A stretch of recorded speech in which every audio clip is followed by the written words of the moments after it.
Hi everyone, thank you for joining me today. My name is Kathy Imani and this is Breakout, the podcast where we talk about breaking out into our purpose. Thank you for bearing with me as I've tried to find my rhythm. I've been doing this once a week and now I feel it's time to step up and do more. So yeah, I'm here planning, I'm here organizing myself, I'm here prioritizing things that need to be priority so that I can be able to accomplish all that I'm supposed to do within this time. And so I'm really grateful and excited to be with you today. I'm doing this from outside. The weather was too good to pass up, so you'll hear a lot of different things in the background, but just try and, stay with me. And today let's talk about planning. I like to plan. I have a running joke that I plan so that I can be more spontaneous. And those two things look like they don't, work well together in the same sentence. It's an oxymoron.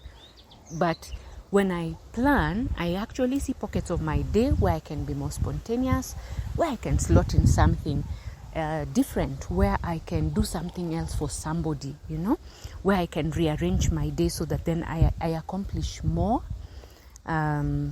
within the same time that is allocated. I used to be very bad with time, as a matter of fact, until one day a friend of mine said, when we fail to keep time, which is as a result of lack of planning or poor planning, then we waste that day, and then we communicate that we don't value time at all, ours or the other person's. It's very bad to waste somebody else's time because time is valuable. Actually, Jim Rohn says time is more valuable than money. Money, you can always work hard and get more. But time, once it's gone, that's that. We cannot get back time that has passed. So it is important that we learn how to plan and effectively use our time so that we are treating time with the importance it deserves.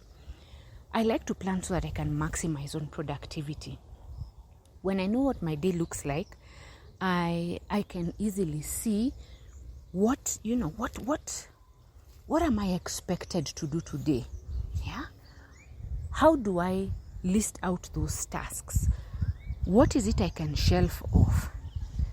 When I know exactly what I'm supposed to do, I will hardly waste the chance on doing something else that is not going to be aligned to my success. Again, when I have prioritized, when I have outlined what my day should look like, it means I am deliberate about the tasks I need to do, about what I need to act upon. So I am proactive in my own success as opposed to waiting around or getting into the day having no idea what that day looks like. It's like driving through the fog and everything that happens to you. Things are happening to you as opposed to you acting on them. I don't want to do things based on, or I don't want my life and the outcomes on my life based on what government said, what fate has dealt, or what somebody else has decided. As an adult, I want to be in charge of my own life and in control and in charge of my own success, because that is what adulting partly is. Now, I've recently learned that as much as it is important to plan, it is good to plan before your day starts. Teresa Velfoy and Jim Rohn both say that don't start your day until you've planned it. So before you get out of bed, have a rough idea of what your day is like. What do you want to do? Or do one better. Plan the evening before. Think about what you want to accomplish tomorrow. In the morning, you actually wake up with a sense of purpose and expectation because you know what your day looks like. Then set goals every day. Like I've said, list them out because it feels very good to have a list that you can check off at the end of the day. Ask yourself what you want to accomplish. That speaks into how you will feel.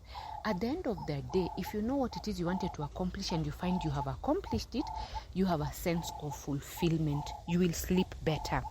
That is one way to convert Monday blues into productive Monday. So set goals. Ask yourself what it is you want to achieve within that day. Ask yourself what are the tasks, what do you need to do, and then prioritize. So number one, your day is more productive, but number two, you're able to prioritize. Non-issues will keep you busy but not productive. And that curtails your success. It's actually been found that majority of the people who are not successful don't plan their day, so they end up spending more time, they dwell too long on the things that don't mean anything, the things that mean the least, the things that will not give you a good ROI, return on investment. So you spend a lot of time on them, but they are really meaningless tasks. They are maybe tasks that impact the least on your job. They are not the things that would even cause you to be noticed or promoted, cause you to earn more. If it is a business, cause your business to be more out there, more established. Imagine that. So look at your day, prioritize. If you want to know the things that are important, they are likely the things that you cannot delegate to somebody else. They're the things that have long-term impact. They'll change your life today, tomorrow, 10 years from now. And not only your life, they're going to impact somebody else positively. How do you want to be remembered? If today was your last day, how would you want to go out? Those are the things that you could prioritize. You see, the good thing about life and being human is you are your own product. You are the product. You're the product in your own hand. You can rebrand every day. You can change the course of your life.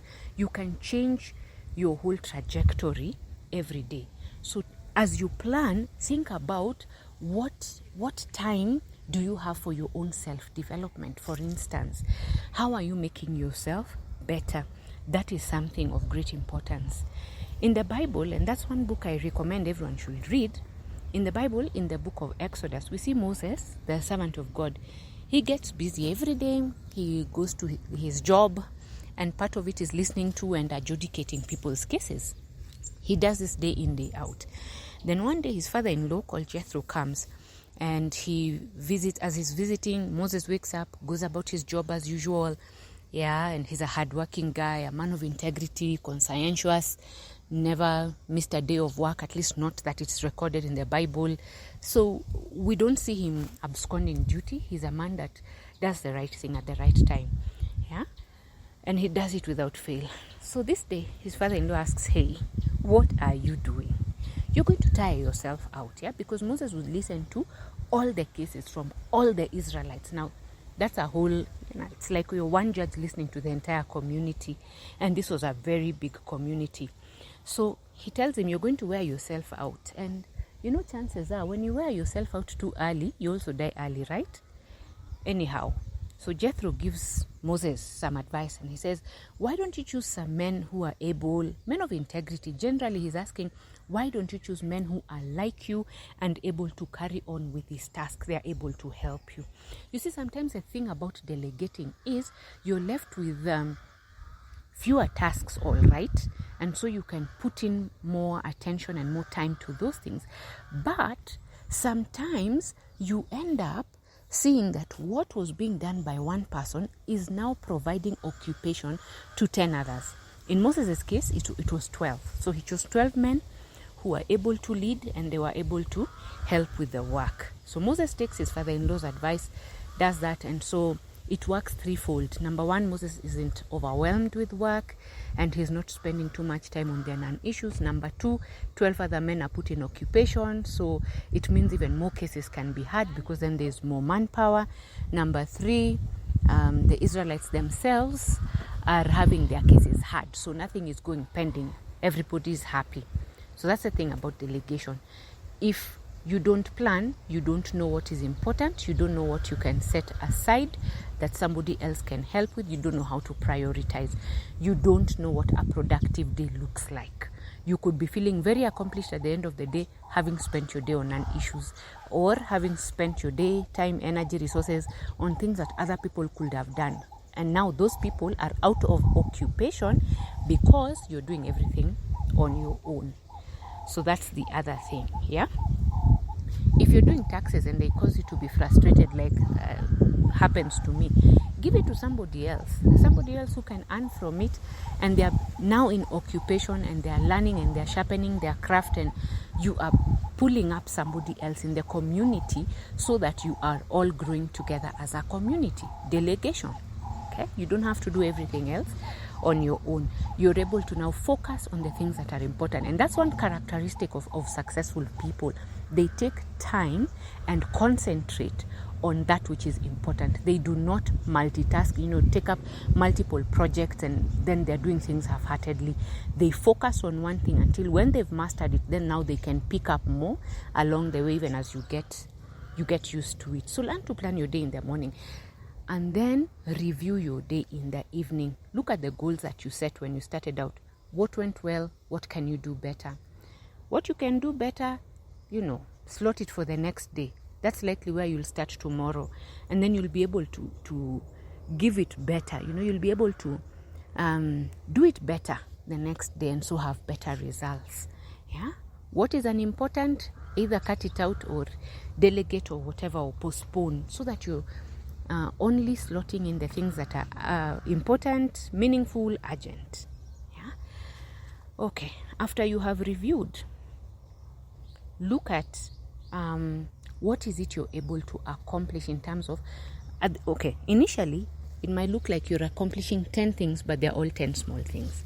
They'll give you less satisfaction than accomplishing 4 major things that have that lasting impact. So with time, you're able to also gauge how much can you cram into a day. What are the high priority things that you can put in there that you will feel accomplished at the end, okay?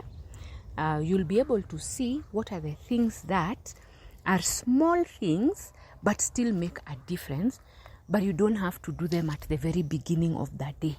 If you're not a morning person, for instance, you don't start your afternoon with the things that are light. You start with the things then that would require you to give it your all. Okay? So that's it about planning, and that's my parting shot today. As you plan, remain disciplined, remain consistent. Then you'll see results.